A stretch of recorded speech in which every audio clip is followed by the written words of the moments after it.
দর্শক, রাজশাহীর সেই আলোচিত ঘটনাস্থলে এখনও চলছে উদ্ধার তৎপরতা।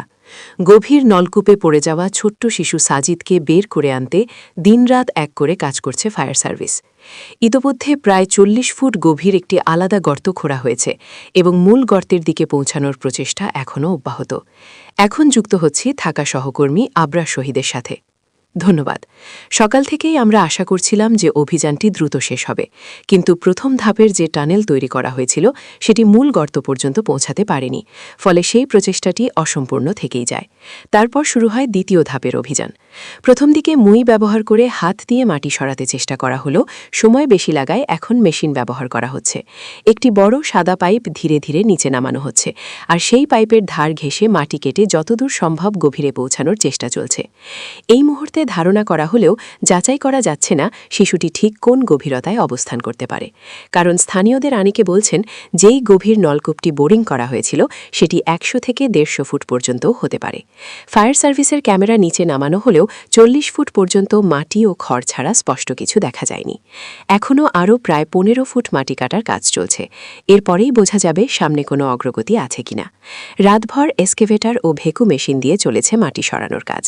চারপাশে হাজারো মানুষের ভিড়, তাদের উৎকণ্ঠা সামলাতে পুলিশ ও নিরাপত্তা বাহিনী তৎপর রয়েছে।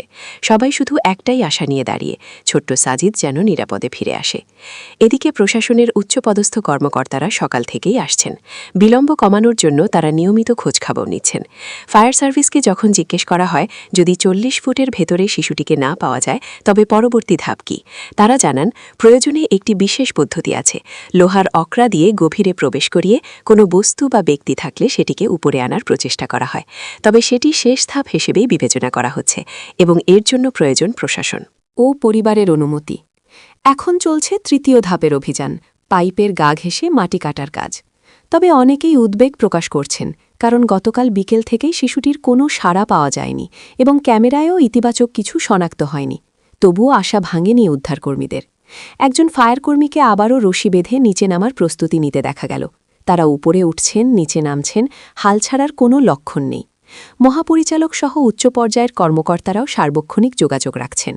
মানুষজন দোয়া করছেন, অপেক্ষায় আছেন ২ বছরের সাজিদকে যেন নিরাপদে ফিরিয়ে আনা যায়। গতকাল দুপুর ১:৩০টার দিকে মায়ের সঙ্গে হাঁটতে হাঁটতেই শিশুটি এই পরিত্যক্ত গর্তে পড়ে যায়। বিকেল ৪টা থেকে আনুষ্ঠানিকভাবে শুরু হয় উদ্ধার অভিযান। এখন পর্যন্ত কেটে গেছে প্রায় ২০ ঘণ্টা, আর সেই সময় জুড়ে মানুষের একটাই প্রার্থনা, সাজিদ যেন সুস্থভাবে ফিরে আসে। দেখা যাক উদ্ধার অভিযান কতদূর এগোয় এবং শেষ পর্যন্ত কী ফলাফল আসে। এই থেকে আমাদের কাছে আসা সর্বশেষ তথ্য।